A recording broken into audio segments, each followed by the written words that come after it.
The 2012 presidential debate number 1, Mitt Romney and Barack Obama. The debate was held Wednesday, October 3rd, 2012.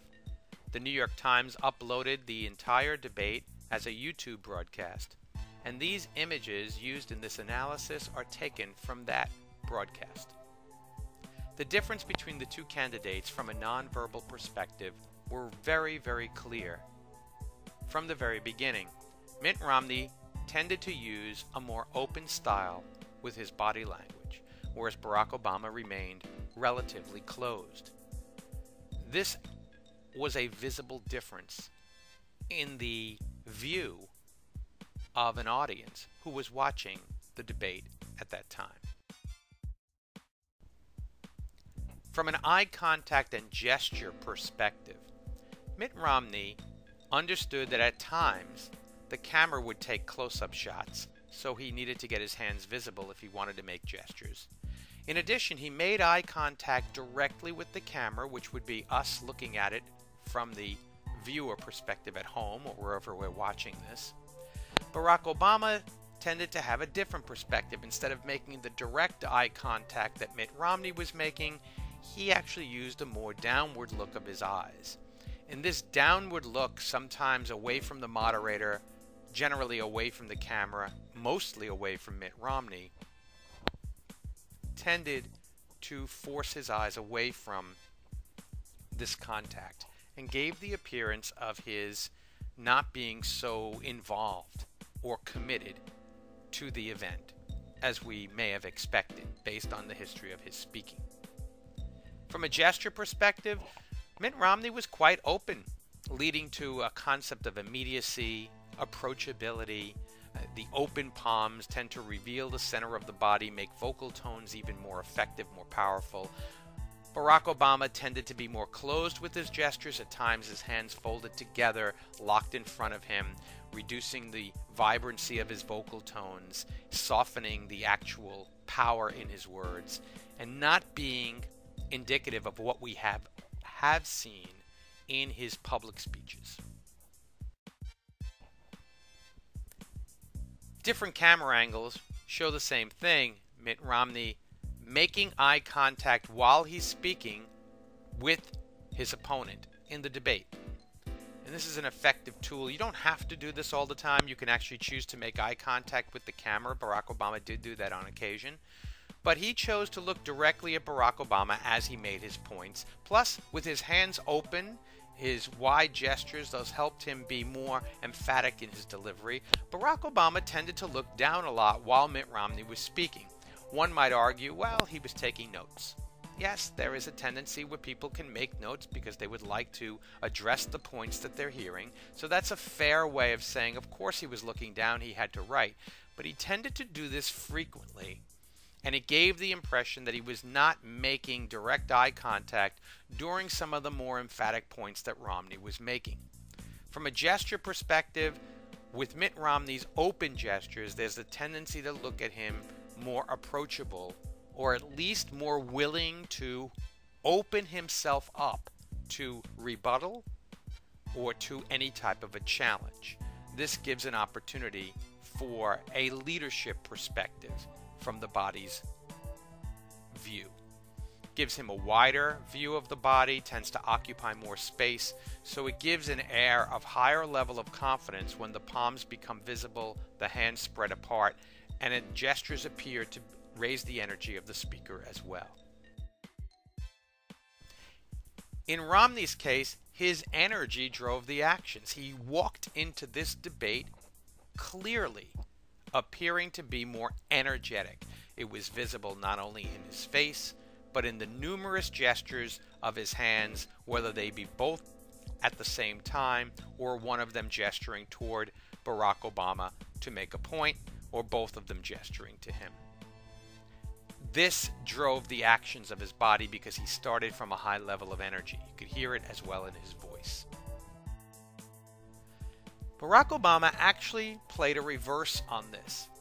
Whenever he did use actions, that's when it raised his energy level. So it's almost as if his actions were driving his energy rather than his energy driving the actions. Some might argue, well, what's the difference? Well, the difference is someone who already walks into the situation with a feeling of commitment. Barack Obama's overall appearance in this particular debate could have given the impression to many people that he just didn't really want to be there, or he was not as committed to it from an energy perspective. In addition, most of his gestures stayed more closer to the center of his body, so he wasn't fully committed to the actions.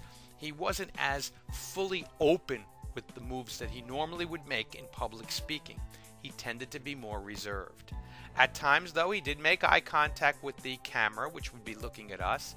Most of the time, his eye contact was towards the moderator. Very few times did he talk directly toward Mitt Romney.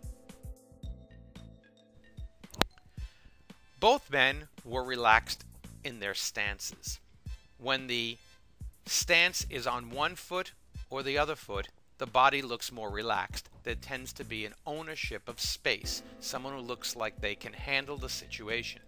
A lot of times when people are behind lecterns, such as both men are at this point, they tend to mirror the box. They tend to stand more rigid, but both of them stood actually angled. You could see the angle of Barack Obama's shoulders, one shoulder higher than the other, head tilted on an angle as he spoke, giving a more relaxed stance. In this case, making direct eye contact with Mitt Romney and making a point with his hand.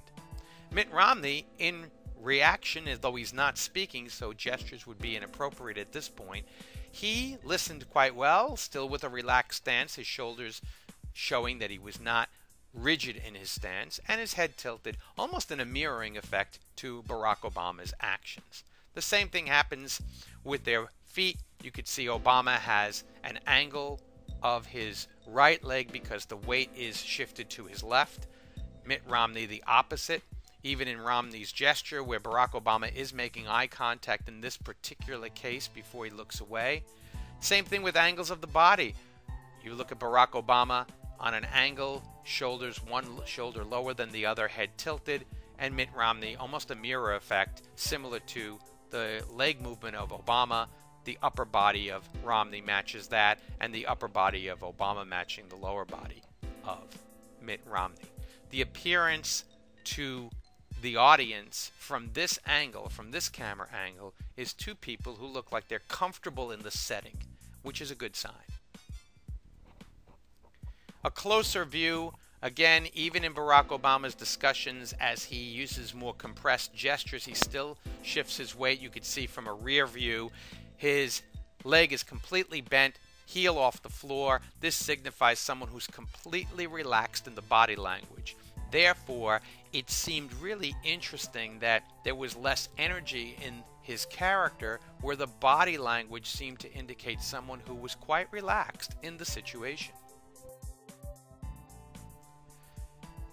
Romney's open gestures lead to more vibrant tones. When the diaphragm muscle is not compressed in any way, there's energy in the voice. So Mitt Romney's delivery seemed to have more passion or commitment, at least to the listener. If you look at the nonverbal description of this, you can see it in the gestures themselves. He is open, inviting, embracing, reaching out. These are high-level characteristics of nonverbal cues that tend to dominate during prepared situations, or prepared speech, in this case, a prepared debate. Barack Obama uses more restrictive gestures, and it results in flatter tones. You start bringing your hands closer to the center of your body, diaphragm muscle gets compressed, you will find yourself having a flatness of tone. You don't get that vibrancy in the voice. Barack Obama has an effective speaking style. Many people have seen him speak publicly. He uses quite effective vocal tones. But in this debate, those were missing. A lot of it had to do with the choices made with the body when the delivery was seen by the audience. From an eye contact perspective, Mitt Romney chose to look at Barack Obama whenever Barack Obama spoke. This was an effective use of eye contact. Some may argue that Mitt Romney's smile looks a little bit forced. I think he needs to work on that. Barack Obama has a much more natural smile, and that gives him an advantage in that particular case. But that eye contact while listening became apparent to the viewer that Mitt Romney was at least engaged in the words of his opponent. Barack Obama spent a lot of time looking down. Some argue, well, he was taking some notes, but he did not make enough eye contact, in my opinion, with Mitt Romney to signify a clash of the two directions that each party does take in this particular election. He should have stood his ground more, looked at Mitt Romney more often, and maintained that eye contact. That would have been my advice if I were going to give him some choices for the next debate. So, to sum up the 2012 presidential debate, number one, Mitt Romney brought to the table a clear purpose driven by energy, openness, and a commitment to content, and a willingness to directly look at and confront his debate opponent. Barack Obama did not bring that same sense of energy, possibly even commitment, to the information that he delivered throughout the debate. If I had to make my real guess on this, I think Barack Obama was not prepared, and he might have taken this situation for granted. He walked in as the leader thinking perhaps it would be pretty easy for him to just get through this. Normally, one might have that same expectation. We've seen him speak publicly, but he did not give the appearance of having the same level of energy, the same openness in his actions. And from a nonverbal perspective, it was clear that Barack Obama was less prepared for this debate than Mitt Romney. Thank you for the opportunity to present my analysis.